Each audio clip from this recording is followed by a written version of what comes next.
So guys तुम्हाला सांगू ना, आपल्याला हे यूपी, बिहारी, गुजराती, मारवाडी ह्यांच्यापासून नाही धोका, आपल्याला ना आपल्या लोकांपासून धोका आहे. आता लोक आहेत ना, इथे नेते आहेत ना, हे आपल्या महाराष्ट्राचे नेते, मराठी नेते, महाराष्ट्रात वाढले, मराठी शिकले, हे आता त्यांच्यासोबत राहून त्यांची पोळी भाजत आहेत. कुठेतरी वोटिंगसाठी, कुठेतरी फेमसाठी इंस्टाग्रामवर. काय करायचं आणि काय नाही करायचं ना तेच नाही समजत. हां, काय ह्या एका विषयावर आपण एकत्र नाही होऊ शकत काय? मराठी आलीच पाहिजे ह्या विषयावर आपण एकत्र नाही होऊ शकत. हां, हेच कारण आहे आपल्याला ना लोक खेकडा म्हणतात. आपण एकत्र नाही आहोत. ते लोक बघा ना सगळे एकत्र आहेत.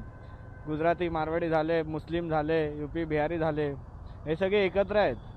यांचा माणूस चुकीचा असू देत किंवा बरोबर असू देत, हे त्याच्यासोबतच उभे राहतात.